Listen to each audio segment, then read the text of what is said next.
Et figurez-vous, Céline, que la musique peut avoir un effet bénéfique sur les personnes atteintes d'anxiété.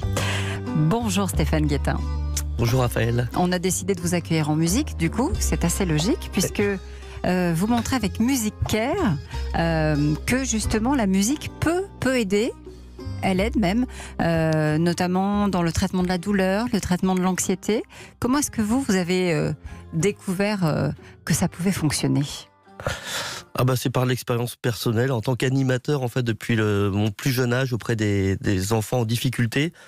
Je me suis toujours orienté vers la musique pour permettre de jouer et de travailler sur les troubles du comportement.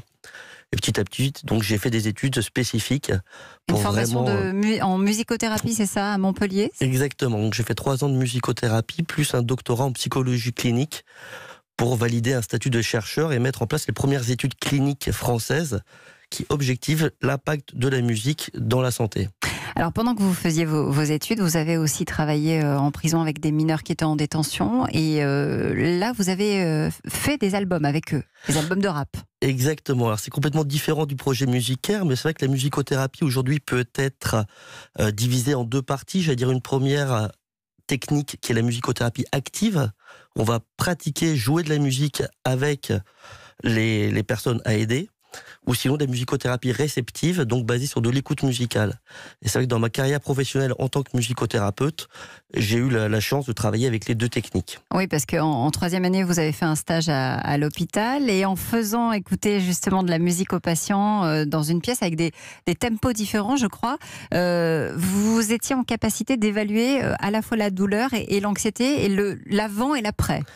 Oui, exactement. Alors on a eu différentes méthodes d'évaluation. Aujourd'hui, on est les auteurs de plus d'une centaine de publications avec des critères d'évaluation très différents. Effectivement, les premières études qui ont été faites dans le traitement de la douleur, on a utilisé une échelle visuelle analogique de la douleur où on demandait aux patients d'évaluer son niveau de douleur entre 0 et 10 avant la séance et après la séance. Dans d'autres services comme en réanimation où je travaille aussi beaucoup, on prend comme critère d'évaluation les paramètres hémodynamiques et physiologiques. Donc d'autres études se sont intéressées aux paramètres vitaux comme les fréquences cardiaques, respiratoires, les pressions artérielles. On utilise aussi aujourd'hui des techniques d'imagerie cérébrale qui vont nous permettre aussi de voir comment le cerveau fonctionne en musique.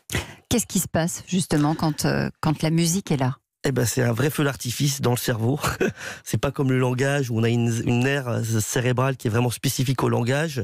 La musique va faire intervenir l'ensemble du cerveau sur toutes les zones et va permettre de stimuler des neurotransmetteurs, des antidouleurs naturels, comme les endorphines ou la dopamine, et agir directement sur le vécu douloureux du patient et permettre d'arriver à une baisse des consommations médicamenteuses jusqu'à 70%. 70%. Voilà, ça c'est les résultats de la dernière étude qu'on a réalisée avec l'hôpital américain durant une coronarographie, donc un geste de chirurgie cardiaque qui va permettre, donc il y avait un groupe contrôle qui n'avait pas de musique, l'autre groupe qui avait la musique, et pour arriver au même état de sédation, il aura fallu 3 mg de benzodiazépine dans le groupe sans musique versus 1 seul milligramme dans le groupe accompagné, associé à la musique. Donc on travaille vraiment sur l'association du médicament et de la musique pour permettre une meilleure prise en charge globale du patient. Riyad, notre coach. Moi je suis complètement convaincu, moi-même depuis très longtemps, on voit bien, la musique ça vous donne la pêche, ça peut aussi vous rendre triste, on sent bien que ça agit sur toutes les émotions, je trouve ça super de pouvoir le mesurer, le rendre scientifique, voilà. Alors on peut soigner la douleur, l'anxiété, qu'est-ce qu'on peut soigner d'autre ? Beaucoup de choses, les troubles du comportement, et la fonction première de la musique, c'est pas de l'amusement ou du divertissement comme aujourd'hui, mais c'est vraiment le lien social. La musique rapproche les gens, et je pense qu'avant tout, le patient est isolé à l'hôpital, donc la musique va agir sur le facteur physiologique, comme je vous le disais tout à l'heure, de façon très naturelle sur les paramètres vitaux, mais aussi au niveau social pour créer la relation d'écoute. Le premier traitement de la douleur est l'écoute du patient. C'est pas donner un médicament, mais c'est savoir comment le patient vit avec cette douleur. Et la musique va créer un lien social entre le patient et le soignant, permettant aussi au patient de verbaliser, d'exprimer ses émotions.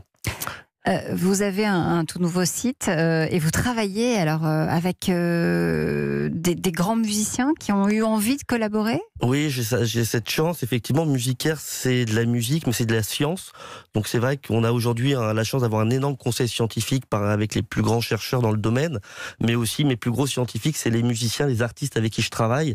C'est ce que j'appelle chez nous, chez Music Care, on les appelle nos compositeurs de soins, puisque effectivement, ces musiciens composent dans une intention de soigner, de soulager le patient. On ne compose pas de la même manière quand on a cette intention-là? Ah bah non, les plus grands compositeurs qu'on connaît, Mozart, Beethoven, notamment dans la musique classique, étaient payés. Ils étaient à l'époque, c'était des mécènes, donc ils composaient pour une occasion, un événement spécifique. Aujourd'hui, et là c'est triste à dire, mais depuis que la musique est devenue un outil de consommation, les musiciens, dans 90% du temps, composent pour passer à la radio et pour avoir un intérêt, j'allais dire, aussi économique. Mes compositeurs avec Musicaire sont vraiment là pour composer de façon très naturelle et originale pour soigner la personne et pour aller parler directement, j'allais dire, au corps et à l'esprit du patient. Alors combien d'hôpitaux aujourd'hui utilisent cette technique? Alors aujourd'hui on est à plus de 300 hôpitaux.